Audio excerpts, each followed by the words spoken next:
Então, continuando o assunto, pessoal, os nervos cervicais, eles são responsáveis pela parte da cabeça, parte posterior da cabeça, a musculatura de trás do crânio, tá bom?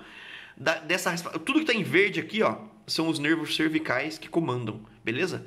Tudo que tá em azul são os nervos torácicos, o que tá em esse roxinho claro aqui, ó, são os nervos lombares, tá bom? E o vermelhinho são os nervos sacrais e coxígenos. Beleza, pessoal? Coxígeno tem um só. Beleza? Então a gente, de acordo com a lesão do nervo, vamos dizer que a gente faz uma secção.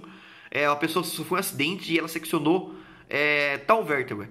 A gente sabe qual vértebra que ele seccionou e a gente sabe qual parte do corpo que vai ser lesionada e que vai ter problema, que é a partir daquela vértebra para baixo. Então, por esse mapa do corpo do lado direito, a gente consegue saber quais seriam as funções debilitadas no caso de uma lesão na medula, por exemplo. Tá bom, pessoal? E saindo dos nervos, então saindo dos ramos nervosos que seguem pela coluna espinal, pessoal, nós temos os principais grupos de nervos do corpo daí, tá bom? Nós temos o caso do plexo braquial, que é o nervo que vai comandar os braços, tá bom? Os nervos intercostais, que eles comandam as costelas, então eles são muito importantes no movimento respiratório, beleza? Nós temos a cauda equina, que é aquele rabo de cavalo ali, que é onde acaba a medula espinhal, mas seguem os nervos crescendo mesmo assim, que é onde a gente faz a coleta do líquor, no caso, do líquido cefalorraquidiano. Beleza, pessoal? Onde a gente injeta também anestésico local para promover a anestesia raquidiana também, tá bom? Nós temos o nervo femoral, que é logo abaixo, que ele é responsável pelo movimento das pernas, que ele vai descer, ele é o ramo que desce pelas pernas, tá bom? E nós temos o nervo grande ciático, que ele parte na parte posterior da parte do glúteo e desce pelas pernas, tá bom?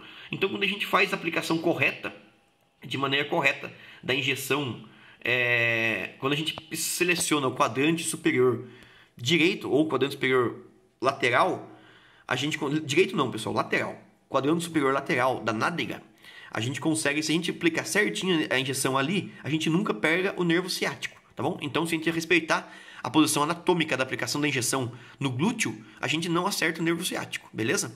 Mas o nervo ciático é esse nervo que sai aqui, ó, que ele sai por trás, passa pelo bumbum aqui pelo glúteo e desce para a parte de trás da perna. Que às vezes é um nervo que quando a gente senta muito, ele pinça e que quando a pessoa sente que o ciático dói, tá bom? E daí nós temos aí o nervo tibial posterior, o nervo ciático poplíteo lateral, no caso que é o nervo ciático que já sofre uma ramificação, tá bom? É o nervo safeno interno, que ele segue a safena magna, que é aquele vaso gigantesco do corpo, tá bom?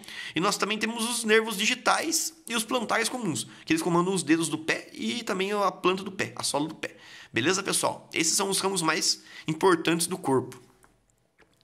Pessoal, nós temos também, agora então nós vimos os nervos espinhais, né? Agora nós vamos ver os nervos cranianos, pessoal. Então a gente tem que pensar que os nervos cranianos são todos os nervos que saem por um buraco no crânio, beleza? Então, ou seja, vai sair do encéfalo, vai sair do cérebro, ou vai sair do cerebelo, ou vai sair do tronco encefálico, de alguma região da caixa craniana, beleza? Então, nós temos o primeiro par de nervo, que é o olfatório. Então, aqui do lado a gente vê o que ele faz. Então, o nervo olfatório, por exemplo, ele é responsável pelo olfato. Simples. O nervo óptico, ele é responsável pela visão. Então, ele é responsável por receber a imagem da visão e mandar para o cérebro, lá no córtex, lá naquele córtex occipital aqui atrás, que é o córtex visual, beleza? Então nós temos o nervo óptico, que nós temos essa estrutura aqui que junta os dois nervos ópticos, que são o que é o quiasma óptico, tá bom? Que eu vou explicar para vocês o que é mais para frente. Nós temos o nervo oculomotor, que é o terceiro par de nervo craniano, que ele, como o nome já diz, ele é responsável por movimento dos olhos, oculomotor, movimento dos olhos. Então ele controla a musculatura que fica em volta do olho, que responsável pelo movimento dos olhos, tá bom? Nós temos o nervo troclear, que ele também controla os movimentos dos olhos, esse já é o quarto par do nervo craniano. O nervo troclear, ele controla os movimentos dos olhos também e das pálpebras, beleza? Nós temos o nervo trigêmeo, que é esse nervo que tem 3 ramos aqui, que parece esse nervão grosso, que tem 3 ramos, tá bom? Então, esse nervo trigêmeo, ele controla a parte da testa, musculatura e sensitiva da testa, do nariz, da boca, da mandíbula. Então o nervo trigêmeo, ele é muito importante para quem faz odontologia, pessoal, quem promove anestesia visa muito anestesiar algum dos 3 ramos do nervo trigêmeo, tá bom? Então o nervo trigêmeo tem 3 raminhos saindo dele, tá bom? Nós temos também o nervo abducente, tá bom? Nós temos o nervo facial, que ele promove a sensibilidade e o movimento dos músculos da face. Nós temos o nervo vestíbulo coclear, que é o oitavo par de nervo craniano. Então ele é responsável pelo equilíbrio, ele controla a cóclea lá dentro do ouvido, beleza? Então, no caso, vou contando para vocês um caso agora particular. Meu pai, ele tem um tumor no oitavo par de nervo craniano, que é um tumor que é no nervo vestíbulo coclear. Então, devido ao tumor crescer nesse oitavo par de nervo craniano, ele perdeu a audição total de um lado do corpo, do lado da cabeça, né? De um lado só a audição. E ele também... Ele pode vir, conforme o tumor cresce, ele pode vir também a ter problemas de equilíbrio. Por quê? Por causa que a cóclea está envolvida também na parte de equilíbrio do corpo. Beleza? No caso, explicando para vocês a parte particular dele, ele tem um chivanoma, que é a célula de Chivan que forma a bainha de mielina no sistema nervoso periférico. Tá bom? No sistema nervoso central, uma célula faz várias bainhas de mielina. No sistema nervoso periférico, uma célula de Chivan produz uma bainha de mielina. Então, ele tem um tumor numa célula de Chivan, que vai crescendo e acaba pinçando o nervo. Eles não fizeram cirurgia nele ainda, porque eles têm medo de arrancar o tumor e lesionar outros nervos que passam para o lado. Por exemplo, o nervo facial, que passa junto. Então, ele vai perder todo o movimento da face e por aí vai. Então, ele está fazendo um tratamento para ver qual que vai ser o melhor procedimento do tumor. Sorte que tem um crescimento bem lento, tá bom? Mas é um tumor intracraniano. Pessoal, nós temos também o nervo glossofaríngeo, tá bom? Que ele controla a faringe e a parte da língua também. A parte inferior, assim, do sistema mastigatório, beleza? Que é o nono par de nervo craniano. E nós temos também o 10º par de nervo craniano, que é o nervo vago, tá bom? Que é o nervo vago, é o único nervo que não fica restrito apenas ao crânio.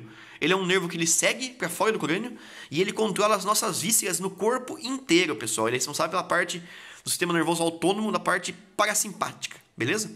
Então ele é o sistema que controla nossas vísceras, atividade de intestino, diminui o batimento do coração, ele consegue controlar o nosso corpo, de todas as nossas vísceras do corpo, beleza? Nós temos também o 11º par de nervo craniano, que é o nervo acessório, e nós temos também o 12º, que é o nervo hipoglosso. Beleza, pessoal? O nervo acessório é o nervo que controla a musculatura da nuca aqui, a musculatura perispinhal, beleza? E nós temos o nervo hipoglosso, que ele controla a parte da língua. Beleza, pessoal? Então, esses são os 12 pares de nervo craniano que saem do nosso crânio, que saem do nosso encéfalo. Beleza? Quais são os mais importantes? Primeiro, nervo olfatório. Nervo 1, primeiro par de nervo craniano, tá bom? Então, ele é formado pelo bulbo olfatório e pelo trato olfatório. O trato olfatório, ó, como aqui a gente tem uma visão lateral dele. Aqui é a visão de baixo do cérebro. Então, a gente vê o trato olfatório aqui e o bulbo olfatório, que é esse bulbinho na ponta, tá bom? Então, ó, o trato olfatório ele vem até a lâmina crivosa aqui no osso etimoide e os nervinhos eles saem para fora para reconhecer os componentes químicos que saem, que promovem o cheiro, que se ligam aqui e estimulam o bulbo olfatório, que manda informação para o cérebro, beleza? Então, o nervo olfatório ele é composto do trato olfatório e do bulbo olfatório, beleza, pessoal? Outro par de nervo craniano também importante é o nervo óptico, pessoal. Então, por que ele é importante? Porque ele tem uma estrutura chamada quiasma óptico, que ele é a única estrutura que une os dois pares de nervo craniano que são separados, tá bom? Qual é a função desse quiasma óptico? A função do quiasma óptico, pessoal, é mandar informação do olho direito para o lado esquerdo do cérebro e mandar informação do olho esquerdo para o lado direito do cérebro, tá bom? Então ele faz a troca de informação e manda lá no córtex visual, que é essa parte de trás do crânio aqui, que é nesse córtex occipital aqui atrás, tá bom? Que é quem vai fazer a parte de interpretação da imagem, beleza? Então o nervo óptico, ele tem o quiasma óptico, que ele promove essa troca de lado da imagem, ok? Vou pausar de novo aqui.